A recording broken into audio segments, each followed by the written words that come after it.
سامعین و حاضرین حضرات، اللہ تبارک و تعالی اپنی مقدس کتاب قرآن مجید فرقان حمید میں ارشاد فرما رہا ہے، اور بے شک ہم نے آسان کر دیا ہے قرآن کو نصیحت پذیری کے لیے، پس ہے کوئی نصیحت قبول کرنے والا؟ محترم سامعین و حاضرین حضرات، رب العالمین خالق کائنات کا لاکھ لاکھ احسان ہے کہ اللہ تبارک و تعالی کی دی ہوئی توفیق سے حضور نبی پاک علیہ الصلاۃ والسلام کا کلمہ پڑھنے والے قرآن سے اظہار محبت کرتے ہیں۔ یہ اللہ تبارک و تعالی کا ایک بہت بڑا احسان ہے جس کا قیامت کے دن تک شکر کیا جائے تو بھی کم ہے۔ اللہ اپنی مقدس کتاب میں ارشاد فرما رہا ہے، یہ قرآن ہے، جو شخص نصیحت قبول کرنے اور ہدایت پانے کے لیے قرآن کریم کی طرف رجوع کرتا ہے، ہم اس کے لیے اس کتاب مقدس کو آسان کر دیتے ہیں، اس کی فہم کو نور فراست سے روشن کر دیتے ہیں، اور اس کے ذہن کو جلا اور اس کے فکر کو بالغ نظری بخش دیتے ہیں، اور عروس معانی الفاظ کا نقاب خود اٹھا دیتی ہے۔ لیکن جو ہدایت پذیری کے لیے اس کی طرف متوجہ نہیں ہوتا، اس کو صحیح سمجھ سے محروم کر دیا جاتا ہے، وہ سر پٹخ پٹخ کر رہ جاتا ہے، اور قرآن کے الفاظ اس سے گفتگو ہی نہیں کرتے۔ اس کا ایک اور مفہوم بھی بیان کیا گیا ہے، سمجھانے کے دو طریقے ہیں۔ ایک یہ کہ مجرم کو اس کے جرم کی سزا دی جائے، قاتل کو تختہ دار پر لٹکا دیا جائے، اس وقت وہ سمجھ جاتا ہے کہ اس نے برا کام کیا تھا، اسی کی سزا میں آج اس کے گلے میں پھانسی کا پھندا ڈالا جا رہا ہے۔ سمجھ تو انسان اس طرح جاتا ہے اور خوب سمجھ جاتا ہے، لیکن سمجھنے اور سمجھانے کا یہ انداز بڑا سخت اور تلخ ہے، اور سمجھنے والے کو اس سے کوئی فائدہ نہیں پہنچتا۔ جب سمجھ آتی ہے اس وقت تختہ دار پر لٹکا دیا جاتا ہے، پھر سوائے پچھتانے کے اور اسے کوئی فائدہ حاصل نہیں ہوتا۔ سمجھانے کا دوسرا طریقہ یہ ہے جو قرآن نے اختیار کیا ہے۔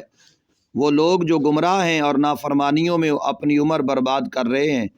ان کے سامنے بڑے مؤثر پیرائے میں اس فعل بد پر مرتب ہونے والے المناک نتائج سے اس گمراہ کردہ راہ کو قبل از وقت آگاہ کر دیا جائے، اور اس کے سامنے ایسے واقعات کے ڈھیر لگا دیے جائیں جن سے اسے یقین ہو جائے کہ اگر وہ اپنے کرتوتوں سے باز نہ آیا تو اس کا بھی یہی حال ہوگا۔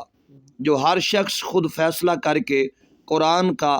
انداز افہام و تفہیم آسان ہے، یا عذاب کے شکنجے میں جکڑ جانے کے بعد کسی کی آنکھ کھل جائے تو یہ آسان ہے، یہ خود انسان کے سپرد کر دیے گئے دونوں معاملے، اور فرمایا گیا تجھے اختیار دیا ہے، اب چاہے تو ساری زندگی گمراہی میں گزار دے، اور قبر میں پھر سوائے پچھتانے کے اور تجھے کچھ نہ ملے، چاہے تو آج اپنے آپ کو بدل لے اور اپنے اندر کا جو شیطان ہے اسے مار لے، اور پھر اللہ اور اس کے محبوب کے فرامین عالی شان پہ عمل کرتا ہوا اس زندگی سے، اس دنیا سے تو جا رہا ہو، تو پھر اس جانے کا انداز اور ہے، اور گمراہ لوگوں کے جانے کا انداز اور ہے۔ فرمایا راستے میں نے تمہیں دونوں بتا دیے ہیں، اب قرآن کے لفظ اس بندے سے گفتگو کریں گے جو قرآن سے ہدایت لینا چاہتا ہو۔ یہ یقین محکم ہے، اور اسی پر ہمارا ایمان ہے کہ اس وقت تک جب تک ہم یہ نہ چاہیں کہ قرآن ہم سے باتیں کرے، اس وقت تک قرآن ہم سے باتیں نہیں کرے گا۔ جب ہم چاہیں گے کہ قرآن ہم سے گفتگو فرمائے تو یہ قرآن ہم سے گفتگو فرمائے گا۔ پھر قرآن کے جو لفظ ہیں وہ ہمیں راہ ہدایت کی طرف لے کر آتے ہیں۔ خلاق عالم نے مقدس کتاب میں ارشاد فرمایا، بے شک ہم نے آسان کر دیا ہے قرآن کو نصیحت پذیری کے لیے، ساتھ ہی فرما دیا ہے کوئی نصیحت قبول کرنے والا؟ ہم اس کے لیے نصیحت کر رہے ہیں، ہے کوئی قبول کرنے والا؟ اس کا مطلب یہ ہے کہ نصیحت سننے والے تو بڑے ہیں، قبول کوئی کوئی کرتا ہے۔ سن سب ہی لیتے ہیں، وہ خوشی سے سن لیں، وہ کسی مجبوری سے سن لیں، کہیں پھنس جائے تو سن لیں، سننی پڑتی ہے۔ لیکن اگلی جو بات ہے نا قبول کرنے والی، رب کا قرآن کہتا ہے کوئی قبول کرنے والا؟ اس کا مطلب ہے وہ چیدہ چیدہ بندے ہیں، وہ ہر بندہ نہیں ہے، کچھ بندے ہیں جو ہدایت کو قبول بھی کرتے ہیں۔ ایک ہے سن لینا، ایک ہے قبول کر لینا۔ باپ نصیحت سب کو کرتا ہے اپنی اولاد کو، بیٹے ہوں یا بیٹیاں ہوں، اگر سب عمل کر جائیں تو سبحان اللہ، وہ تو کیا بات ہے۔ لیکن اکثر ہوتا یوں ہی ہے کہ سن سب لیتے ہیں، بیٹیاں بھی سن لیتی ہیں، بیٹے بھی سن لیتے ہیں، عمل کوئی کوئی کرتا ہے کہ میرے باپ نے مجھے یہ کہا ہے اور جو میرے باپ نے میرے حق میں فیصلہ کیا یہ میرے لیے بہتر ہے، یہ میرے لیے افضل ہے۔ تو جو باپ کی بات مان لیتا ہے وہ یہاں پر بھی کامیاب ہو جاتا ہے، آخرت میں بھی کامیاب ہو جائے گا۔ اور جو نہیں مانتا سن وہ لیتا ہے۔ اسی بات کو قرآن نے بھی بیان فرمایا یہ نصیحت پذیری کے لیے قرآن ہم نے تمہارے پاس بھیج دی ہے کوئی جو اس کی بات کو قبول کرنے والا ہو؟ اور جو اس کی بات کو قبول کرے گا، اللہ کا وعدہ ہے کہ پھر اسے ایک ایک جملے کے بدلے، ایک ایک لفظ کے بدلے فرمایا نیکیوں کے پہاڑ اس کے لیے ذخیرہ کر دیے جائیں گے، جو آخرت میں اسے کامیابی کا ذریعہ بنیں گے، کامیابی کا سبب بن جائیں گے۔